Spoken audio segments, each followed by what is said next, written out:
Би та бүхэндээ дотоод төрийн их сургуулийн цахим ТV-гийн Эрдэнэ подкастынхаа шинэ дугаарыг хүргэх гэж байна. За тэгэхээр энэ удаагийнхаа дугаарт бид одоо их сургуулийнхаа Эрдэм шинжилгээний хүрээлэнгийн захирал доктор дэд профессор Цогтоотрыг урьж оролцуулж байна. Ингээд таны амрыг ирээ. Амрыг. За баярлалаа. Ингээд бид хууль зүйн дотоод төрийн сайдын нэрэмжит шилдэг бүтээл, шилдэг илтгэл, шилдэг төслийн уралдаан 5 дахь жилдээ зарлагдаад байгаа. Үүнтэй холбогдуулаад ер нь манай их сургуулиас өнгөрсөн хугацаанд манай эрдэмтэн судлаачид хэрхэн оролцсон. За мөн одоо манай доктор Цогтоотор хорондоо мань өөрөө судлаачийн хувьд одоо ямар бүтээлээрээ хэрхэн оролцож байсан талаар товч мэдээллийг хүргэх болно. За ингээд хоёулаа ярилцлагаа ер нь хууль зүйн дотоод төрийн сайдын нэрэмжтийн шилдэг бүтээл, шилдэг илтгэл, шилдэг төслийн уралдаан маань 5 дахь жилдээ зохион байгуулалтаар зарлагдаад байна. За 2025 оны 11 дугаар сарын 1-ний хүртэл одоо бүтээлээ аавна гэж байгаа. За тэгэхээр үүнтэй холбогдуулаад ер нь өнгөрсөн хугацаанд манай их сургуулийн багш нар эрдэмтэн судлаачид маань хэрхэн оролцсон. Энэ талаар бидэнд нэг товч мэдээлэл өгөхгүй юу?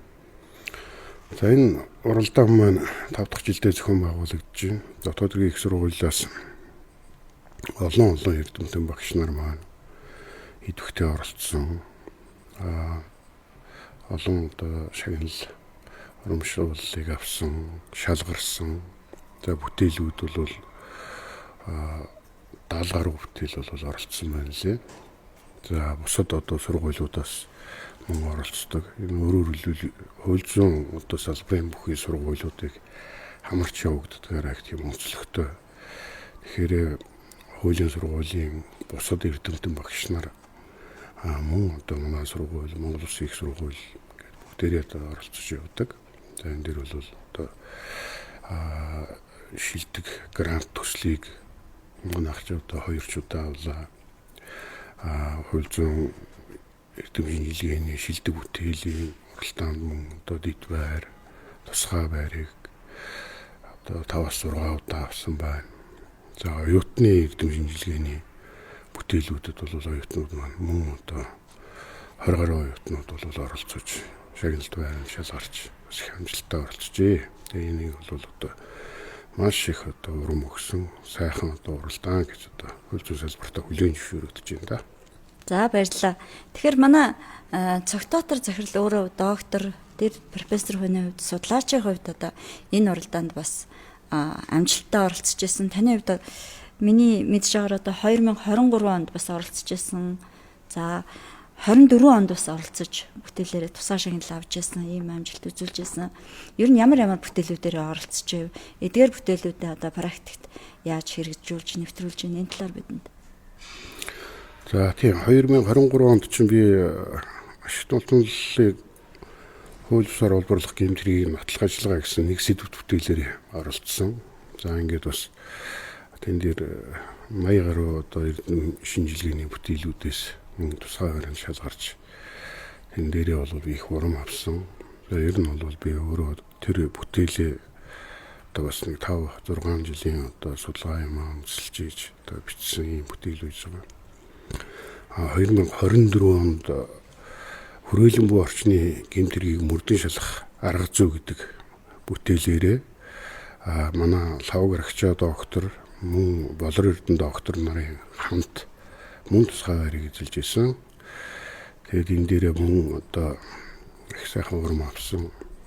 Ингээд цаашид бас л эрдэмтэн шинжилгээний бүтээл гаргах өрсөлдөхүйц хэмжээний тийм бүтээл гаргахаар бас их зорддог. Зүгээр миний энэ бүтээлүүдийг бол яг ашигт улмлын болон хүрээлэн буй орчны эсрэг гэмт хэрэг мөрдөх салбарын Монгол улсад бүхий л энэ салбарын үүрэг хүлээсэн багш нарт бол хүргэгдсэн хэрэглээнд байж байгаа ийм бүтээл байгаа. За баярлалаа.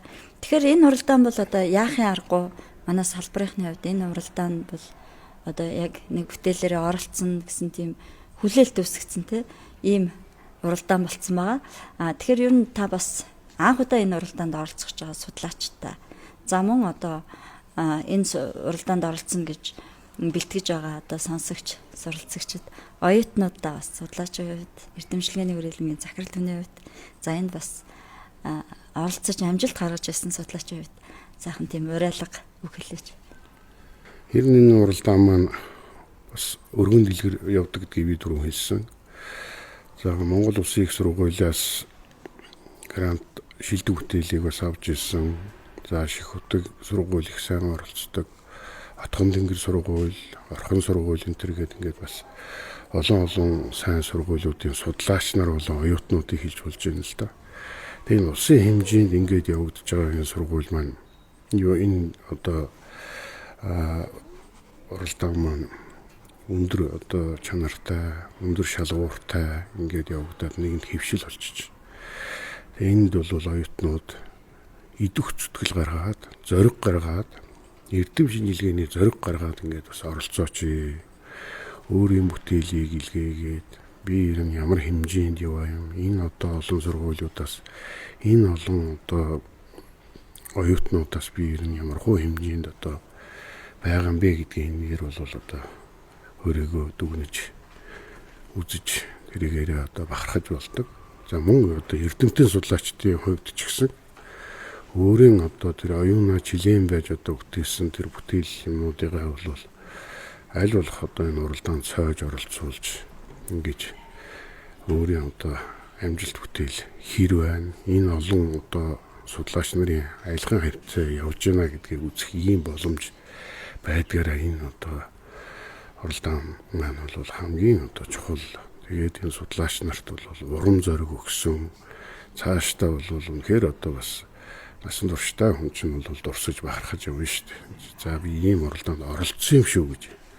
Оролцоод бүр шалгарсан бол би шалгарч чадсан юм шүү гэж ингэж одоо баясаж бахархаж явах учраас эндээ зоригтойгоор оролцоороо сайхан бүтээлээ ирүүлээрээ гэж одоо оюутан болон эрдэмтэн багш судлаач нарыгаа бас уриалах байна. За баярлалаа. Ингээд би та бүхэндээ дотоод иргэний их сургуулийн цахим ТV-ийн Эрдэм подкастынхаа шинэ дугаарыг хүргэлээ. За хууль зүйн дотоод иргэний сайдын нэрэмжит одоо шилдэг илтгэл, шилдэг бүтээл, за мөн одоо шилдэг төслийн уралдааны бүтээлүүдийг оролцогчдыг одоо 11-р сарын 1-ний хүртэл за шилдэг бүтээлийн хууль зүйн дотоод иргэний яам дээр, за мөн шилдэг илтгэлийг манай дотоод иргэний их сургууль дээр, за мөн шилдэг төслийг хууль зүйн үндэсний хүрээлэн дээр хүлээж авч байгаа. Та бүхэн бас бидний бэлтгэсэн постэр, за шторктэй бас танилцаж, за хууль зүйн дотоод иргэний яам, за манай дотоод иргэний их сургууль хууль зүйн үндэсний хүрээлэнгийн цахим хуудасуудаас бас дэлгэрэнгүй мэдээлэл аваарай гэж урьж байна. Ингээд бидний урилгыг хүлээж авч, за манай Эрдэм подкастт маань зочноор оролцсон Эрдэм шинжилгээний хүрээлэнгийн захирал доктор, дэд профессор Цогтоотор хоолндоо та баярлалаа. Ингээд танд амжилт хүсье. Баярлалаа. Та бүхэнд бас амжилт хүсье. За баярлалаа. Ингээд Эрдэм студиэс бэлтгэдэг подкастынхаа дараагийн зочинтой иргэн уулзцаая.